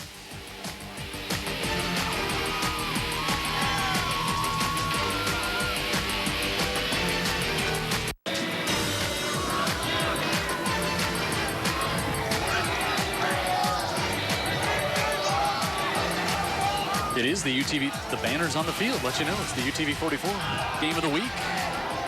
So we have had a great season, our last regular season game here, and what a great year we've had for games on Friday nights. We have had great games, we've had great weather, great crowds, great ratings. By the way. I see the wind blowing the ball off the kicking tee there of Beaverstock. And next week, so we'll have our playoff game. The game will take place on Friday. The game will start at 7 o'clock on Friday. You'll be able to watch it at 7 o'clock on Saturday because games have to be tape delayed in the playoffs. In this state. Jawan McDowell. Georgia shows them live. Takes them to the Bulldogs, out to the 20. Right, and I think there's other states that have got a lot of interest in high school football. Super 7's live. Super 7 is live. Yep. Maybe we can get this worked out at some point. That'd be nice. Because, people are following the narrative. Yeah, exactly. They're watching the season. They're watching the games all season long. Baker Prattville next week. Yeah. I mean, how much interest is going to be in a Baker team? How much? That crowd is going to be incredible out there and would be on live TV anyway. Baker just draws great. Now having a great season. Jack French, ratings gold. Jack French. I'll tell you what a job he has done. Baker came there, had great success so many other places, and really has done such a great job to turn that program around as Allen rolls out, nothing downfield. And he'll get hit right at the sidelines as he heads out of bounds. Good coverage back there by the Saints secondary. Competitive young guy right here. I think he's going to be fun to watch for a couple of years. Got to figure Terry Curtis likes what he's got in him. Terry Curtis is, I think so many people talk about him and his play calling, and he's constantly trying to set up the defensive coordinator for plays later on to use in the games. I've always found it interesting. Coach, no headphones, not talking to anybody up in the booth. Does not doesn't go with the communications back to the booth over here. He sees what he sees. Yeah, something you don't see all that often anymore. No, hardly ever. And now movement prior to the snap. Curtis, of course, we talked about, UMS has won 6 state championships, 1 BC back in ball, encroachment on the defense, 5-yard penalty, still second down. Back in 1987 before Curtis, and then the 5 that he has won for them, 2001, 2, 5, 8, and 12. And some of those teams that we had a chance to see, Dan Brennan, just dominant football teams. Yeah, and I think the last one that won it all, 2 and 12, they were runaway winners in that championship game. Yep. Of course, jumped up to 5A for a while and had a great run, went all the way to semifinals.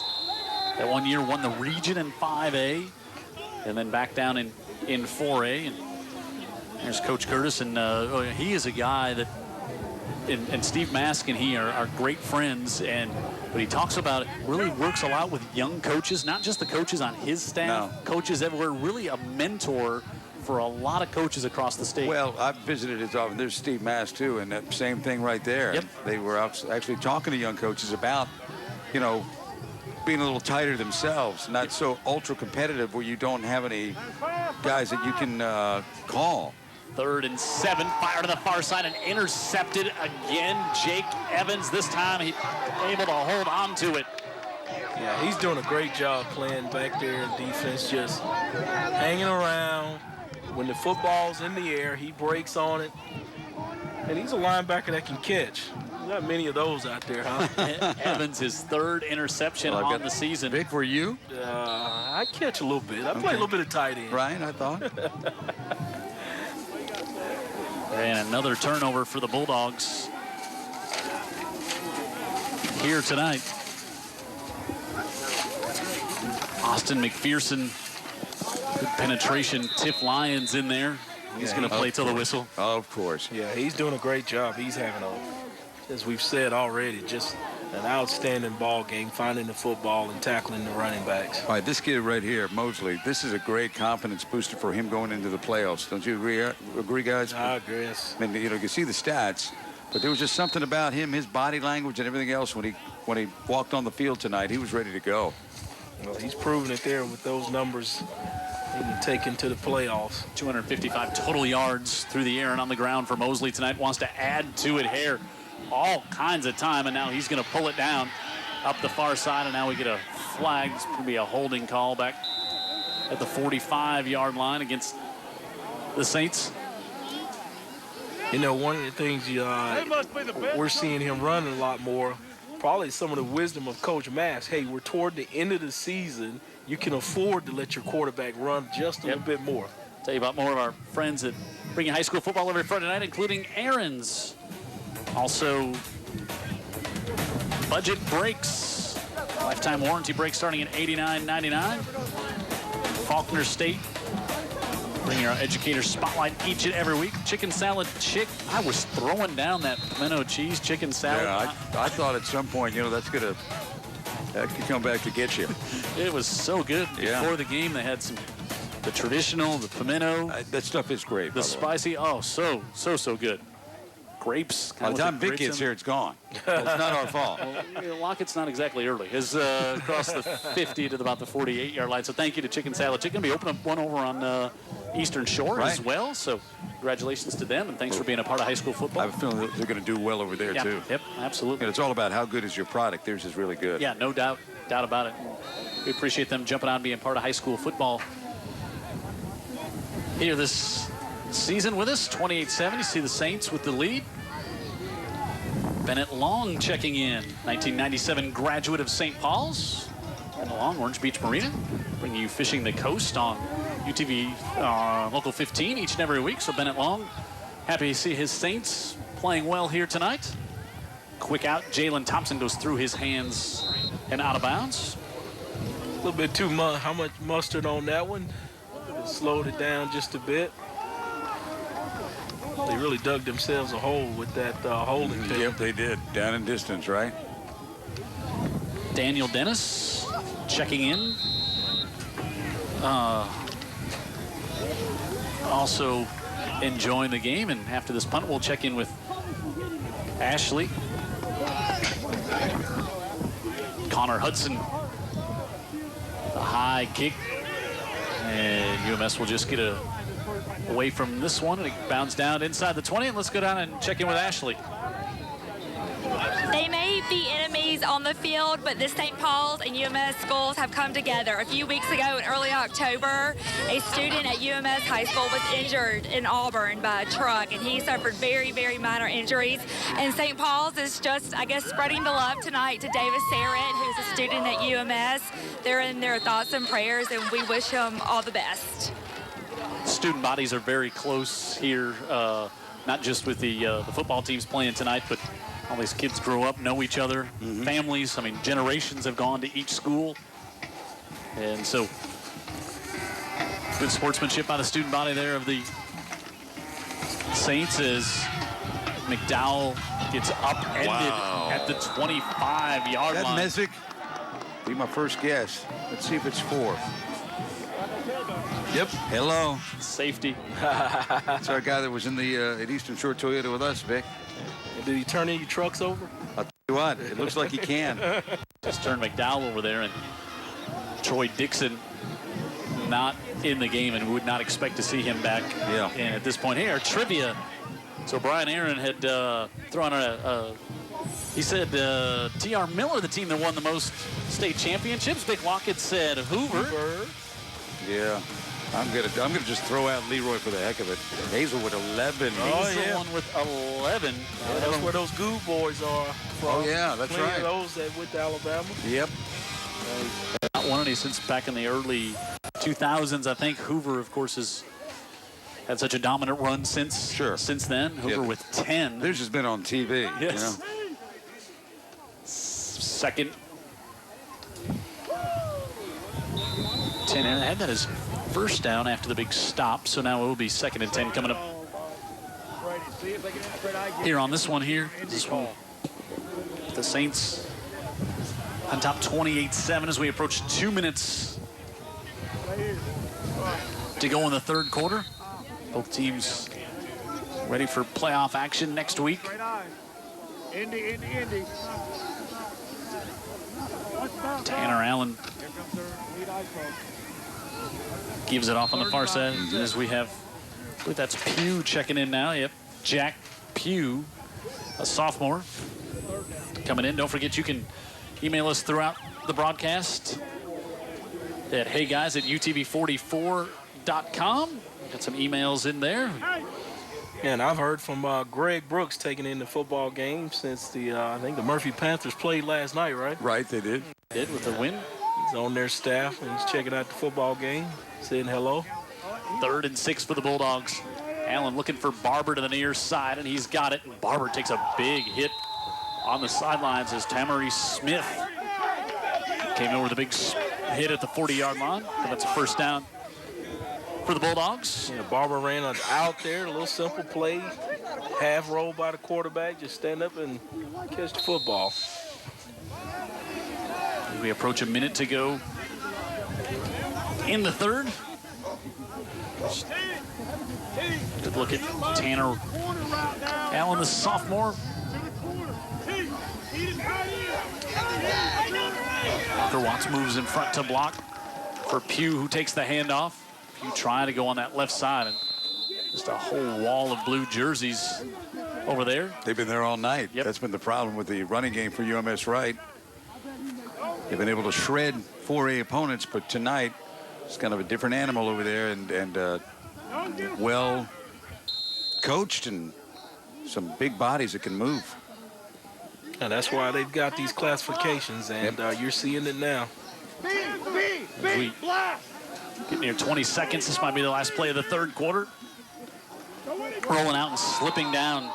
Tanner Allen went to turn the corner and lost his footing. And that's going to really set him back right there. About 11-yard loss there. Yeah. That should wrap up the third, Jim. It will do it. We are through 3 quarters here at E.E. Delaney Memorial Stadium. St. Paul's looking to close out a perfect regular season on top 28-7. Fourth quarter action coming up after this.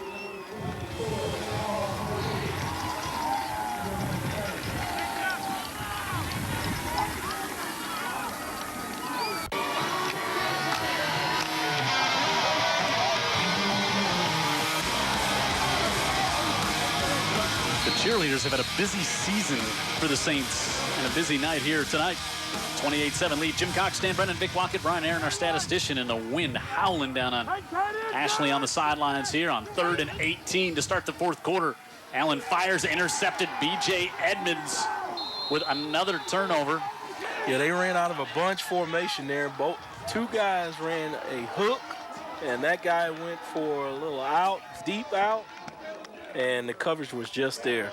Good job by the defense. Third turnover tonight for UMS, and you know, they're probably in a position they're not used to at all, playing from way behind. You're right. And having to just come out and pass the football is not their comfort zone. How about 35 takeaways now for the St. Paul's defense this year? Now, that's amazing. You know, if that's where they end at the end of the night tonight, I'm not a great math guy, but 10 games, 35, 3.5 a game. Mm-hmm. That's how you win games. Wow. Uh-oh. Austin McPherson across midfield, still on his feet. I mean, to tell you now. I mean, but he went forward for 8 yards, but they ended up tackling there at the line of scrimmage. But of course, they're giving him the progress. Well, he just is so tenacious and just does not quit on any play. When it looks like all hope is gone, he's still churning, and that's how he busts out. Coach's dream as a player, sure. McPherson, just a junior. We've talked about it so much. The all-time leading rusher here at St. Paul's, broke Jordan Huff's record. And just a junior. He was at 5,149 yards coming into tonight. I remember when Manziel was just hitting the scene early that season a couple of years ago, and I talked to the assistant coach at LSU. They just played him, and he was at the 1st and 10 club. I said, what makes Manziel so special? People were talking about vision and quickness. He said, what makes Manziel special is inside of Manziel. Wow. Not the things that you measure otherwise. So Steve Mask is just taking a timeout here a minute into the 4th quarter. And I'm wondering, maybe you're going to see some fresh, maybe saying, hey, you're going to get this your last drive, and then you're coming out. Yeah, I think that what Mask wanted to do was have a solid 3rd quarter. Yep. And then go from there. Want to thank our friends again at Mobile and Baldwin County Sheriff's Department, also the Drug Education Council, and remind you that Spice Kills, and go to spicekills.com, and we can got great information to share with you about that deadly drug that's such a problem all over the country. And thank our friends for showing up. Tailgate party before each game here on UT 44. Look at Coach Mass there. Discussing the options with his assistant coaches. And so much respect for Terry Curtis. They talked about it in the pregame show. He said, some of the fans may not really like the fact that Terry and I are like best friends. And we have been for as long as they've been coaching, about 109 years apiece. And so I think that's a lot of respect. And I think he'd be happy if the final score was 28-7 and everybody could get out of here and get on to the playoffs next week. B.J. Edmonds. And now looking to throw for Jalen Thompson, and it's broken up. Good coverage back there. Juwan McDowell able to break that one up. Coach Mascott, you're right, Jim. He'd be happy if the game ended 35-7. Yep.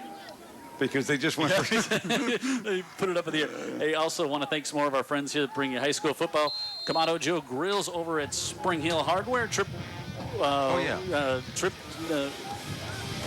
it's Tip, not Trip. Tip is worth the trip over to Spring Hill Hardware. I love my Kamado Joe. Oh, man, such a great thing to cook on. They revolutionized cooking. Go see all the fine folks at Spring Hill Ace Hardware as Austin McPherson up to the 40-yard line. I go to see Tip for all my widget needs. And he knows that's also a painting center too, Yep. Oh, and I don't know how you can keep up with all that. Landscape, all the landscaping stuff. But he's got good advice on all that stuff. Widgets. You do a lot of widget work? Quite frankly, it's been a while. 4th and 1 here for the Saints. At the 40. Miller Mosley gives it off. Austin McPherson. Wow. Good hit. He's going to be close. It was great penetration by the UMS defense, but they just weren't able to wrap up because that young man right there will just run through tackles, run around tacklers. They're going to bring there, and he shows his moxie going between the guards. Oh, yeah. He's got moxie. To put it lightly. I think they're going to bring the chains over and take a measurement here. Close, huh? Yeah, down to 10 minutes left. One. Nobody had to give Miller Mosley a big pep talk before this game, did they, James?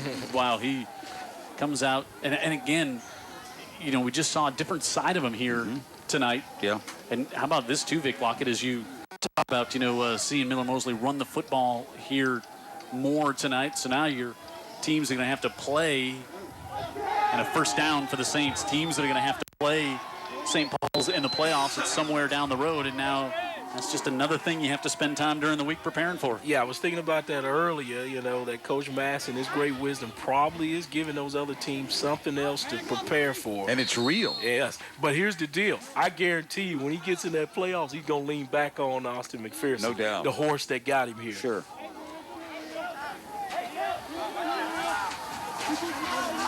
McPherson will stay In the backfield and takes the handoff and picks up one.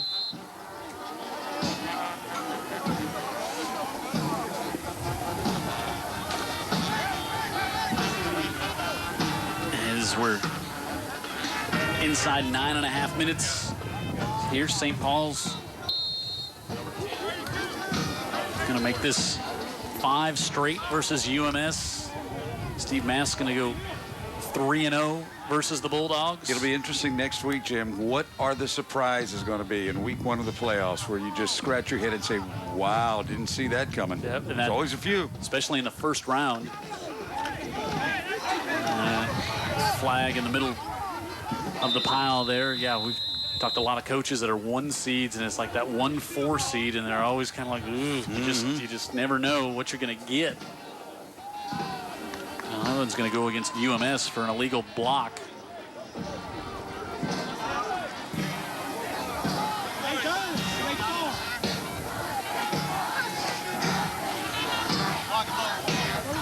Blocking ball away on the defense.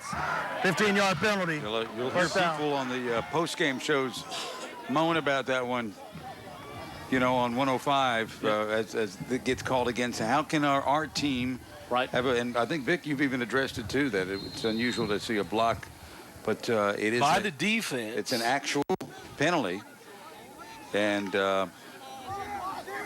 it is usually appropriately called. A 15-yarder puts it to the 24. Just an unusual call. B.J. Edmonds, the deep back, and now rolling out. Mosley going to throw again, looking for Edmonds, and he's got it for the touchdown. Pretty.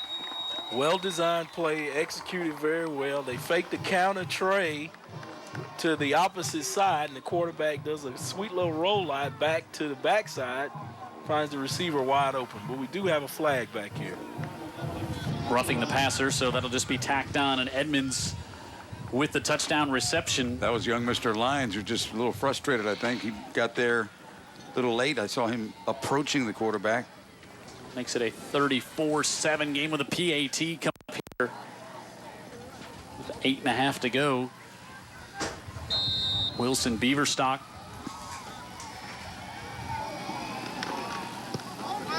Stays perfect on the night, much like the Saints will do to wrap up the season as they lead UMS by a score of 35-7.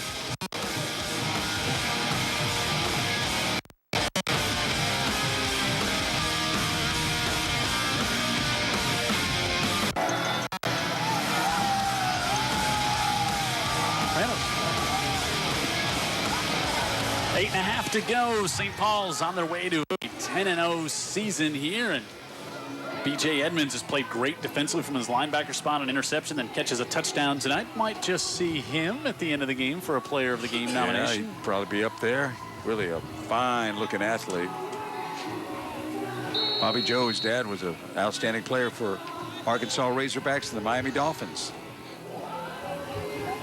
Beaverstock ready to kick off. He's going to kick off from the 45 after the 15-yard penalty, and bringing this one out is Barber, and Barber gets wrapped up. Tomari Smith there at the 30-yard line. Game-saving tackle there. Barber's got some wheels too. Yeah, it was kick. But you don't see the kickoff from the positive side of the 50 very often. It was from the 45. Well, first thing Barber did was tip it so he didn't end up in the end zone where he was able to bring it back. Yeah, kicked off from the UMS 45. Let's see what they try to do here. I mean, it's pretty much insurmountable. Do you run the ball or do you pass and attempt to, you know, make it look like you're trying to get back in the game? Run out of the eye. Hands it off. Pugh nearly lost the football and did. Tamari Smith picks it up right out of Pugh's hands, and Smith looking for a blocker. He gets it to the 30. Wow. Well, it looked like he lost it early and was trying to collect it back. Then the second opportunity just wasn't so fortunate. If it can go wrong for UMS, right? Yeah, he lost it before that just a bit. It was moving around, and then that second time there, he says, hey, I'll take this and show you what to do with it. It's a young young Just a kid sophomore, right there. 5'6", 136-pound sophomore. Yeah, and you look at him, you'd think he'd be somewhere trick-or-treating. I'm telling you. They peel those helmets off. You get a look at some of these kids, and you realize they really the perspective, are. yes. Andrew Wing comes in now at quarterback for the Saints, and they give it to McPherson. And St. Paul's forced now 4 turnovers tonight. Not a lot of UMS games in which the Bulldogs have turned the ball over 4 times with Terry Curtis. No, that's not going to happen. But you got a young quarterback.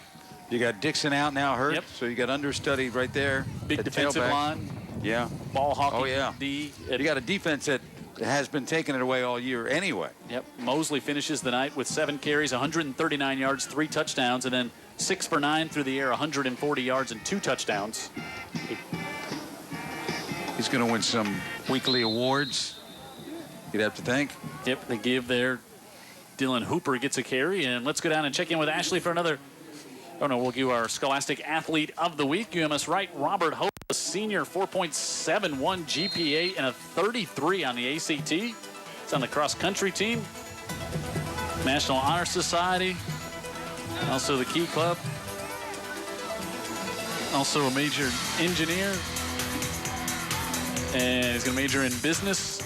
He doesn't have a chance, does he? I don't have a chance reading all of his accomplishments on there. That's really impressive. Yeah, that's Robert Hope. Robert Hope, who will... He needs little. He's got it. We should have had him up here reading. It would have been much better. And how about Hayden Mezek? He is the strongest Scholastic Athlete maybe that we'll ever do. He's a weight room freak, that kid.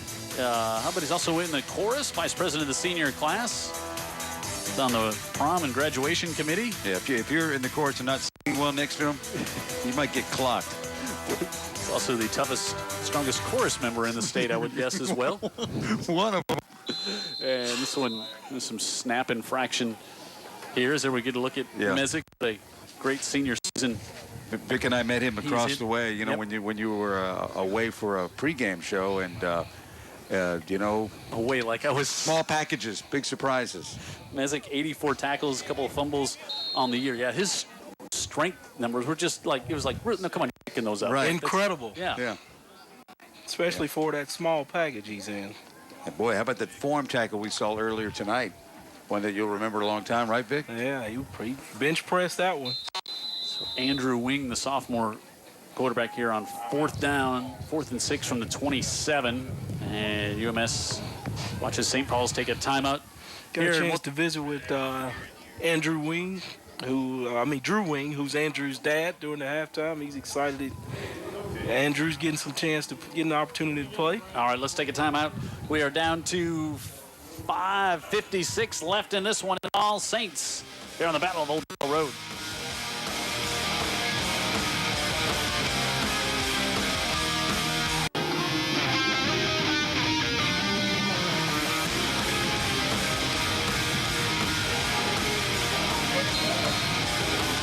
Jim Cox, Dan Brennan, Vic Lockett, Ashley Pope, Miller Mosley. You can remember his junior season game against the rivals. Got news for you, Miller. The hair looks fine, and so do the stats. They give it to Dylan Hooper, the fullback, and there is a flag coming into the pile on 4th down. The Saints kind of in no man's land here. Would have been a 44-yard field goal attempt on 4th down, and the Bulldogs will just decline this on 4th down, and they'll get the ball. Miller's dad helps us out. Holding on the offense. Penalties refused. First down. He'll check up on us here in the press box before the game, make sure we've got everything we need. And I'm sure he's very proud of the performance his son's had tonight in a big rivalry game. He was just dialed in. You could tell. Yep. He was ready to go. Oh, and how about your confidence? You make that long run in the first series, and now you're on top 7-0, and you're off to the races. Well, you have a confident quarterback going into the playoffs. That can't hurt. That Viger team, they weren't any joke to go against, so this was good salve for Miller Mosley.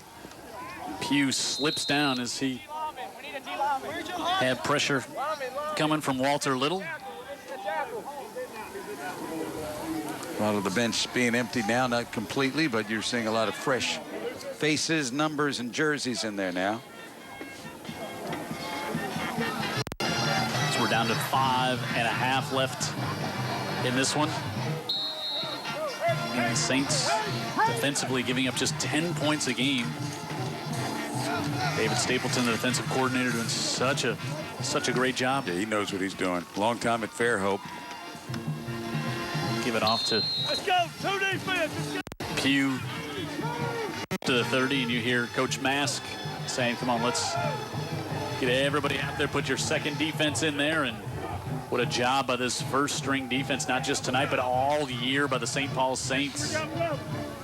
And you never know, you may have to call upon some of those guys during the playoff run. So battle of attrition. Great experience for them to get an opportunity to play some minutes in the game and get a quality scrimmage going here. Some on tape. Third down, Allen drop ball again by Pugh is loose.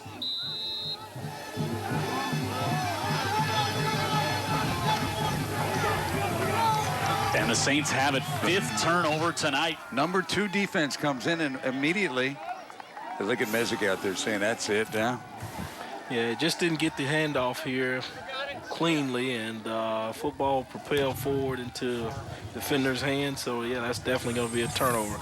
After you get beyond 3, it's certainly a point of no return. Needless to say, where the score is. 5 against the Bulldogs here tonight, and there's Coach Mask, and down to 4.5 to go. They get it back at the 29-yard line. Now we'll have John Lyle, a freshman, come in.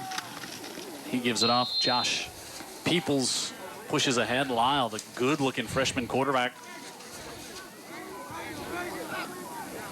6 foot, 150 pounds. He's going to grow into that frame here the rest of his years at St. Paul's. Yeah, he's already 6 foot. That's a good sign. They must like him, too, to have him out there on the field like this. But they, you know, we've had some kids slip last couple of weeks. Yeah. But could the field look any better? They do a marvelous job. Isn't it beautiful? It really is. You know, driving in here, it looks like a college stadium. It's pretty amazing. Yeah, in terms of the field, sure. You know, the seating in that capacity. The baseball as well. Coach Rutledge does a great job. He does. Takes such pride in it. Yep. Takes care of both fields here. I mean, we were joking on the field last week. It's like, so this is what Augusta looks like. Well, he's welcome to visit my yard anytime. And he should bring the paint. You know, sometimes they bring it all. As long as it's red and black, right? Well, Georgia colors. Here's what I'm saying about my lawn. Whatever you have that helps with the lawn, bring it. If it's on wheels, it's in a can. If you spray it, bring it. Insects that help, you know, build it up, tear it down, whatever. Yeah, bring it on. Of course, you know, your dog going outside during the football games because he doesn't want to be in the same room with you, spending extended time out there and trying to dig out. Probably an issue. Peoples, it's wrapped up back at the 30, and that'll bring up 4th down. You know, I think we certainly hope that Troy Dixon's going to be okay.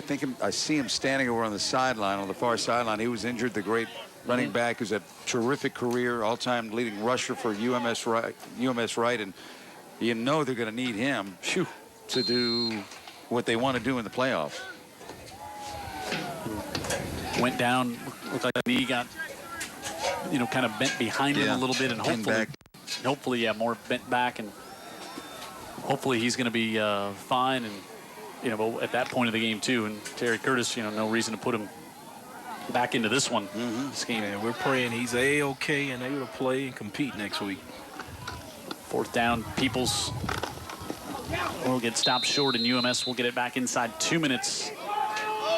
Still getting after it. Yep. Well, a very satisfying evening for the seniors of St. Paul's, especially the seniors, because this is senior night. And, they definitely came prepared and ready to go, but it looks like they just had some advantages in matchups and strength on the line. Vic, would you say? Oh, yeah, no doubt. And that's why, you know, you have those classifications. Go back to that all the time. I mean, you know, this is 4A versus 5A. You're talking about number 1 4A versus number 1 5A. So you would have the expectation that the number 1 5A team would outman the 4A. Oh, they just got Steve Mask with the ice water, and Steve Mask has not moved that fast in 13 years as he was streaking down the sidelines. Look at that. Celebrate with him as Players coach there, you can tell they enjoy him as much as he enjoyed them playing well for them. For him. He's a guy, when you sit in his office, Vic, you never know who's going to be the bigger smart aleck, him or the players. It's give and take. How about, so this is going to be the first 10-0 season since 1991. Wow. For the Saints. Very impressive. But like you said, early in the season, Steve Mask kind of let us know, I think we got something here this year. Yep. And they won the region championship last week and now close it out 10-0. And, you know, Terry Curtis talked about it in the pregame show. He said, if you go 10-0, and he said, you know, one of us is going to be 10-0 at the end of the night and one isn't, but he said, you go 10-0, he said, it's just something special. They just don't come along very, very often. And he said, I don't care what level of football you're talking about. Right. You just don't see it happen. Well, I tell you this, if you ever listen to these coaches doing speeches in the offseason, they're going to refer back to saying, hey, I had a 10-win season, or I had an 8-win season, because those are just so, one win is just so hard to come by. Stringing together 10 of them, you really done something. Yeah, you have, and they have. In a minute here. This young guy. Jack Pugh. 2 fumbles here in the fourth quarter, but just a sophomore and feels a little more comfortable going against the twos. Sure, right? Sure. And why shouldn't? Steve Mask gonna move up to 31-6 since he's come here, and great job. Of course, had coaching success Colbert County, Buckhorn, and Bradshaw in his 18 years. Also went up, coached in Georgia for a while. Also, our thoughts and prayers again with Jared Kihas, Executive Director of High School Football here on UTV 44. But in his absence, how well did the crew and everybody in the truck do? They were outstanding. Raymond and the whole bunch, fantastic. Everybody, Raymond Wilson filling in for Jared tonight. Big shoes and did a great job for us here running the show. His toughest task is making me look good. Yeah. He failed miserably. He just can't do it. A lot of stuff setting up here all day and making sure everything's ready to go for the broadcast here tonight. And there's 2 great dear friends, and they'll talk to each other next week, and now be pulling for each other all season long in the playoffs. No doubt. And it would not surprise me if there's 2 state champions right here on Old Shell Road. Well, I'll tell you, 5 weeks from now. It's not going to be easy for either one of them, but certainly a possibility. The Bulldogs finish up 9-1 on the year, 10-0 for the Saints, as the Saints get the victory here 35-7. As next week we'll have playoff action for you here on UTV 4, and Ashley is down there with the undefeated and victorious Coach Steve Mask. I just got to say it all. 2014 resume, region champs, 10-0 record. You have another year of victory for Old Shell Road matchup. How does it feel? Well, 10-0 is special. And that bunch in blue jerseys are special people, special kids. It's hard to get through this, but I'm going to get through it. I'm a bigger boy than that, but I'm so proud of our football team and our coaching staff. They did all the work all year, and I've been along for the ride, and I appreciate what they've done. And you know, I can't tell you how proud I am right now. And we're going to enjoy this one for a few minutes. I think the last time St. Paul's went 10-0 was in 1991. I was 8 years old at the time, I think. What does it mean? I've been coaching for 13 years, and thank you very much. What does it mean to the school, the fans? Anytime you can go 10-0, I don't care if it's been 2 years ago, 20 years ago, whatever, it's special. Yeah. You know, I keep saying that because it's hard to do. There's one 4A team. I don't think there's a 4A team left that's undefeated now, and I think there's only 1 or 2 5A teams. I'm just so proud of those kids. You know, it's all about these kids. I've had my day, and it's all about them. I understand.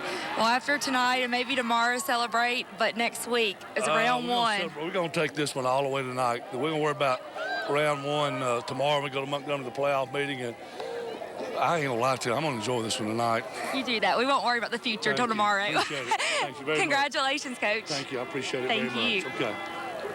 Okay. It's volumes there about what these kids mean to Steve Mask, and also, you know, why he coaches high school football. I mean, he's he's tearing up not for himself because of what he just helped those young men accomplish. Yeah, well, they accomplished a lot, and you could tell in the mind of Steve Mask, they were the reason that all this happened tonight, and he played a more minor role. Now, you never think of that in terms of a head coach feeling that way, but when you watch Steve with his players, that's what you get. Yeah, and kids today, they can tell whether it's real or fake. They know he's real. They know he's serious about their success, so they're serious about working as a unit and being on the same page and having success together. So that's what makes high school football special. A lot of these guys are not going to play anymore beyond this point, but you get an opportunity to go 10-0, go to the playoffs, and compete some more. Well, a lot of kids are putting their pads up. Yeah, and now you got to reset because now the real season starts. Well, for St. Paul's or for UMS, schools like that, senior night, great. You win the final game, wonderful. But these programs and teams have got their sights set on the championship, the state championship. So you're right, the work really begins now. And they've worked all season long to get to this point. I'm going to give you our players of the game. B.J. Edmonds played great defensively, had the interception, then caught the touchdown pass on offense. And also Miller Mosley with a great night. Miller Mosley, 7 carries, 139 yards, 3 touchdowns, and 6 for 9 through the air, 140 yards, 2 touchdowns, total 279 yards of offense and 5 touchdowns. And also Jake Evans, throw another defensive lineman and a linebacker in there for you, Vic. So go to local15tv.com and vote on the high school football player of the week. So that's going to do it here from E.E. Delaney Memorial Stadium. Steve Mask and his crew, they are now 10-0, perfect on the season. They win the region last week, and they close it out with their first perfect season since 1991. Playoff action coming up next week here on UTV 44. But for tonight, Ashley Pope on the sideline. Raymond Wilson doing a great job in the truck, and our entire crew, Brian Aaron, our statistician, Vic Lockett, Dan Brennan, I'm Jim Cox, saying good night from Old Shell Road, where the Saints have finished out the season in perfect fashion.